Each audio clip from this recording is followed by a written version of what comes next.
The dark side of empathy. No one talks about. Imagine this. You're standing in front of a crying child. Their tears move you. Your heart aches. You want to help. But what if I told you?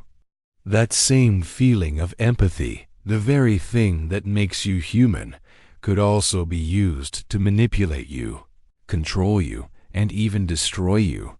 Yes, empathy, that beautiful, celebrated virtue, has a dark side, and no one ever talks about it. The myth of empathy.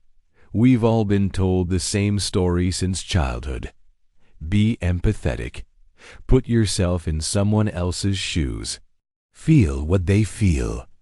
Empathy is sold as the cure to conflict, the bridge to understanding, the ultimate moral compass. Politicians preach it. Therapists encourage it. Influencers market it as the key to kindness. But here's the uncomfortable truth. Empathy isn't always good.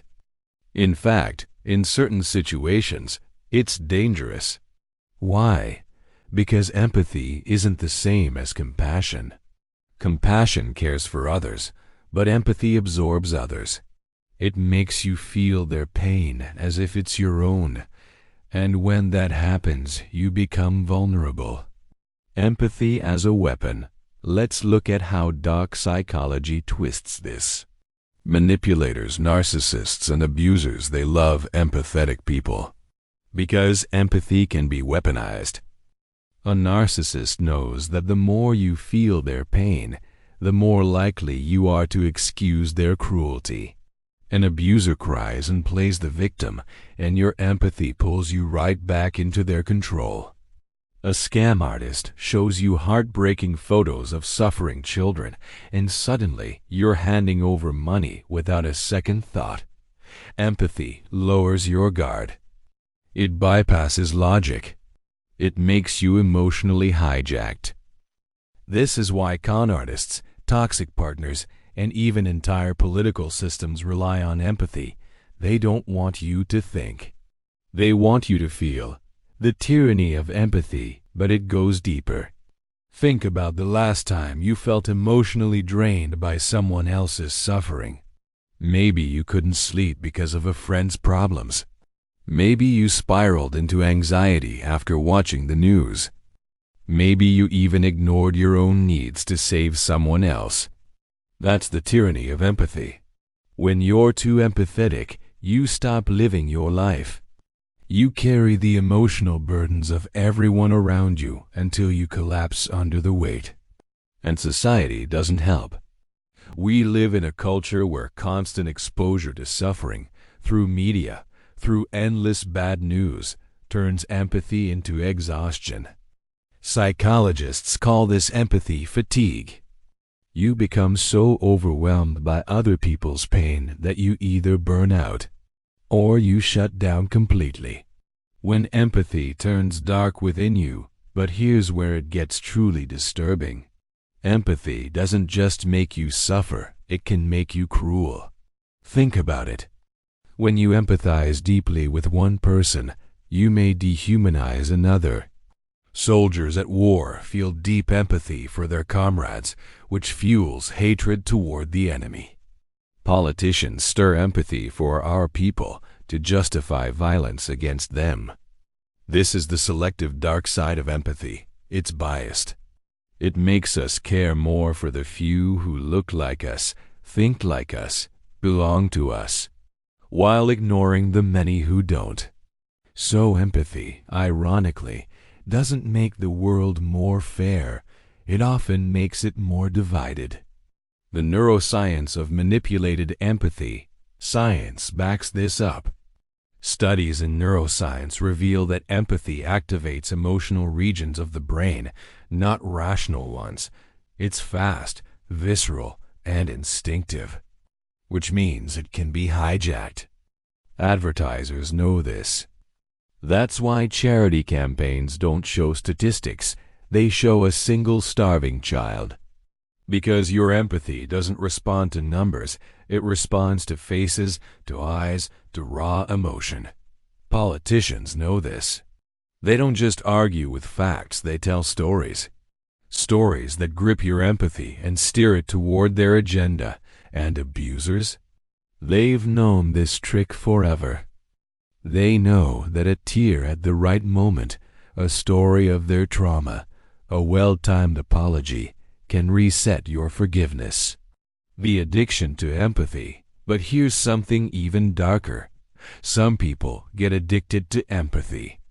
There are people who constantly chase the role of savior. They feel alive only when rescuing others, often at the expense of themselves. Psychologists call this the empath trap. It sounds noble, but it's a cycle of self-destruction. The empath pours themselves out, attracts toxic people who feed on their kindness, and ends up empty, broken, resentful. And yet, they can't stop, because empathy gives them meaning. It becomes their drug. The shadow of empathy. Carl Jung spoke about the shadow self, the hidden, dark parts of our psyche. Empathy has a shadow, too. It hides self-neglect under the mask of kindness. It hides manipulation under the mask of care. It hides tribalism under the mask of unity.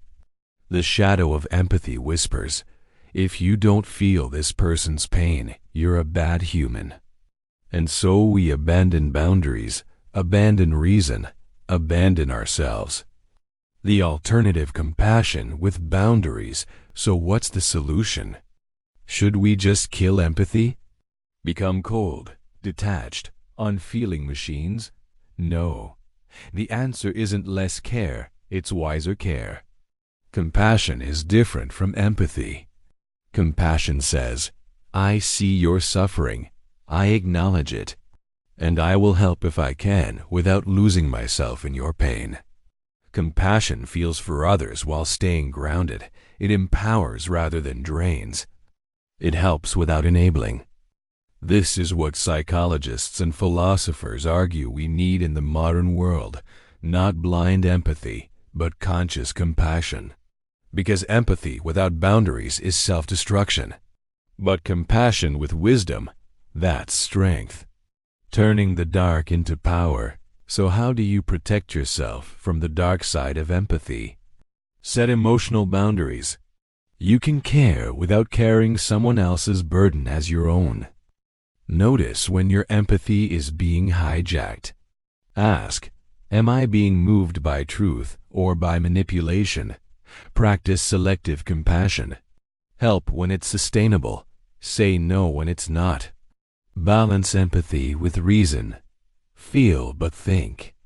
Because in the end, empathy isn't the enemy. Blind empathy is. The next time someone praises empathy as the ultimate virtue, remember this. Empathy can heal, but it can also harm. It can unite, but it can also divide. It can save lives, but it can also ruin yours. The truth is, empathy is not always the light we think it is. Sometimes empathy is the shadow.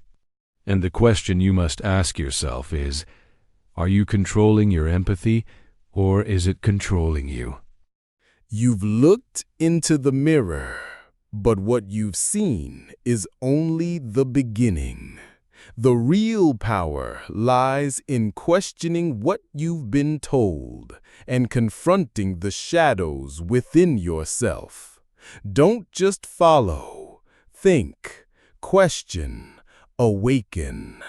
Subscribe to the Mirror of Power and step deeper into the truth.